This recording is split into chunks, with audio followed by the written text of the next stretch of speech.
Everyone. सो आप कैसे हैं आप सभी लोग? I welcome you all to Alina Botany classes. Today we are dealing with another topic of botany, that is parasexual cycle.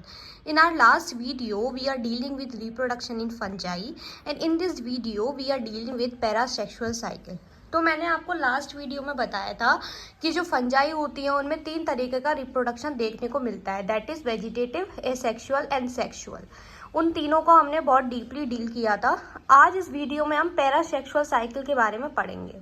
तो देखो, कुछ फंजाई ऐसी होती हैं जिनमें जो सेक्सुअल रिप्रोडक्शन होता है वो एब्सेंट होता है। तो सेक्सुअल रिप्रोडक्शन नहीं होता तो फिर वो कैसे रिप्रोड्यूस करेंगी?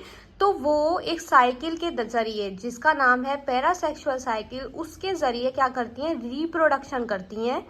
ठीक है, तो ऐसी फंजाई कौन सी बताई थी मैंने? डिट्यूरियोमाइकोटीना वाली फंजाई बताई थी, जिनको हम इम्परफेक्ट फंजाई भी बोलते हैं।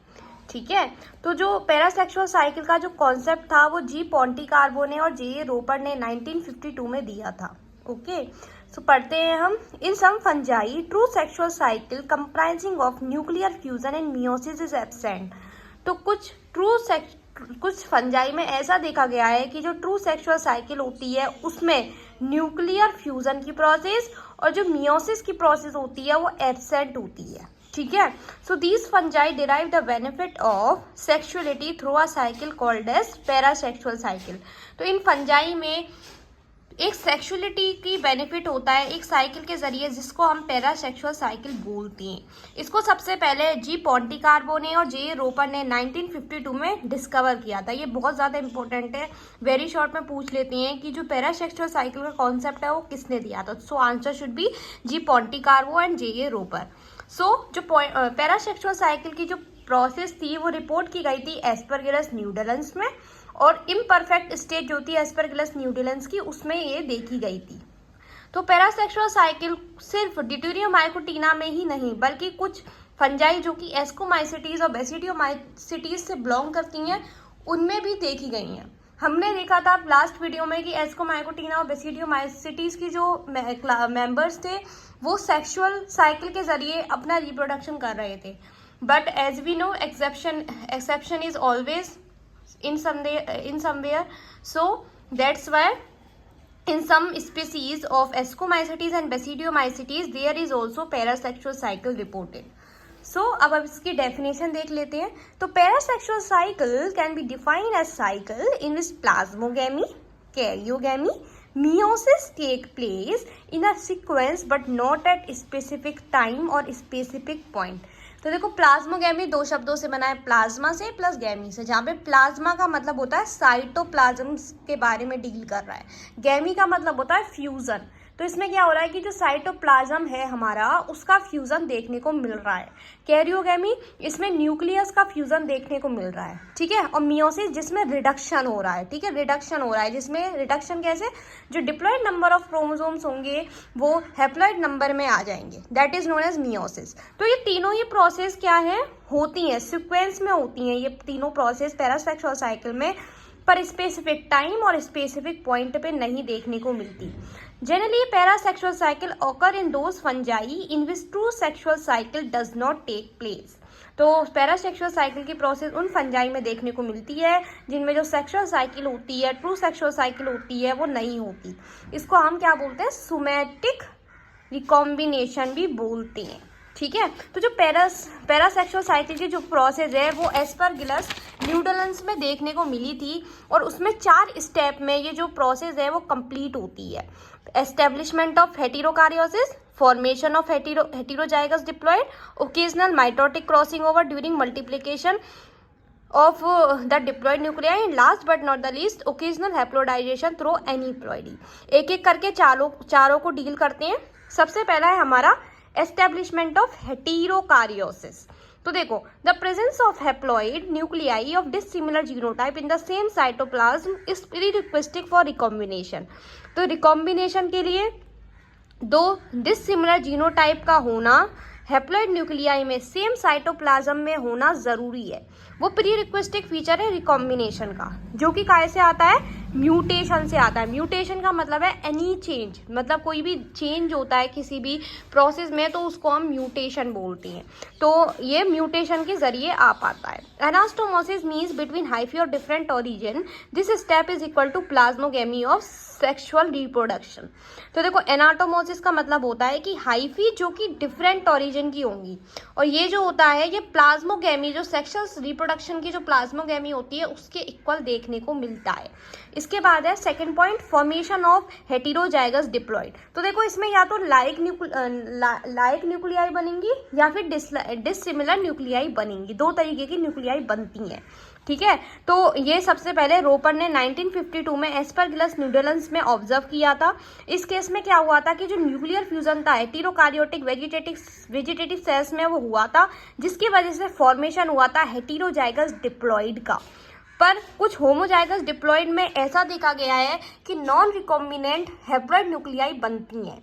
The diploid colony is recognised by higher DNA. तो जो डिप्लॉइड न्यूक्लियाई होगी, डिप्लॉइड कॉलोनी होगी, वो हम कैसे पता कर सकते हैं कि हाँ भाई ये डिप्लॉइड है? वो ऐसे पता कर सकते हैं अगर उसमें उसकी न्यूक्लियाई के अंदर हायर डीएनए कंटेंट होगा, तो that means that will be diploid colony. तो जितना the bigger size of their conidia, अगर उनकी कोनिडिया का साइज बड़ा होगा दैट मीन्स उनके अंदर डीएनए का कंटेंट भी बहुत ज्यादा होगा। Then phenotypic characteristics of colony, इसमें तीसरा पॉइंट है हमारा occasional mitotic crossing over during multiplication to the diploid nuclei. तो इसमें क्या देखने को मिला है? It is the most important and key event of parasexual cycle. तो ये हमारा की इवेंट और मोस्ट इंपॉर्टेंट इवेंट होता है पैरासेक्सुअल साइकिल का। इसमें जेनेटिक रिकॉम्बिनेशन देखने को मिलता है, ठीक है। In Aspergillus nidulans the mitotic crossing over can occur rarely. तो एस्परगिलस न्यूडेलेंस में जो माइटोटिक क्रॉसिंग ओवर होती है वो रियरली अकर होती है, जिसकी फ्रीक्वेंसी 10:2 होती है पर न्यूक्लियर डिवीजन। पोंटिकार्बोने और रोपर ने एक्सप्लेन किया था कि कैसे न्यू हेटेरोजाइगस रिकॉम्बिनेंट का डेवलपमेंट होता है, जिनके अंदर हैप्लॉइड न्यूक्लियाई प्रेजेंट होती है, जो कि साइटोलॉजिकली प्रूव भी किया गया है। पढ़ लेते हैं। Pontecorvo and Roper explain the development of new heterozygous recombinant containing haploid nuclei which was proved cytologically. Last but not the least, occasional haploidisation through aneuploidy. इसमें क्या देखने को मिलता है? The haploid nuclei give rise to haploid nuclei. तो haploid nuclei बनाएगी। कैसे बनाएगी? जब वो क्रोमोसोम को लॉस कर देगी, क्रोमोसोम का लॉस कर देगी ड्यूरिंग सक्सेसिव माइटोटिक डिवीजन, तो वो क्या बनाएगी? हैप्लॉइड न्यूक्लियाई का फॉर्मेशन करेगी। इस प्रोसेस को हम क्या बोलते हैं? हैप्लोडाइजेशन बोलते हैं, ठीक है। This haploidisation which occur at constant frequency, जब ये हैप्लोडाइजेशन कांस्टेंट फ्रीक्वेंसी में होता है तो वो एन्यूप्लॉइडी का रिजल्ट देता है, जो कि 2n-2 से रिप्रेजेंट किया जाता है। These four are the steps of parasexual cycle.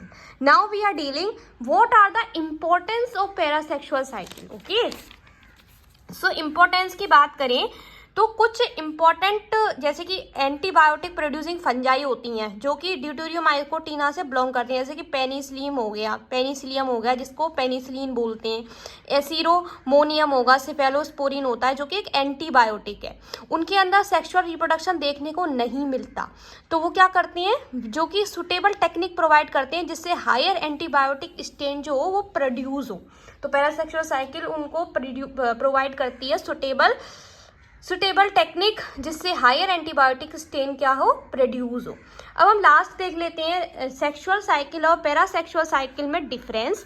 तो सेक्सुअल साइकिल की बात करें तो इसमें न्यूक्लियर फ्यूजन जो होता है वो स्पेशलाइज्ड स्ट्रक्चर में होता है, जबकि पैरासेक्सुअल साइकिल में nuclear fusion vegetative structural cell में देखने को मिलता है।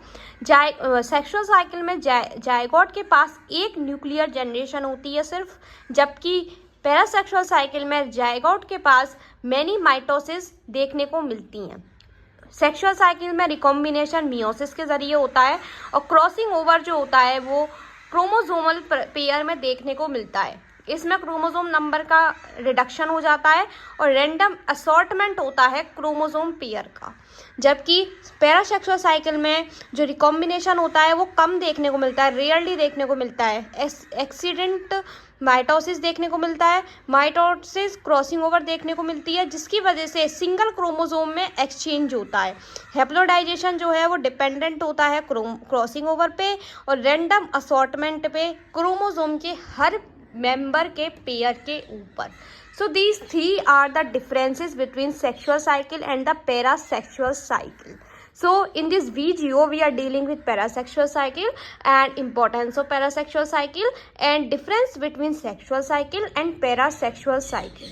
If you have any doubt in these three topics, then let me know in the comment box, and thank you for watching and stay connected.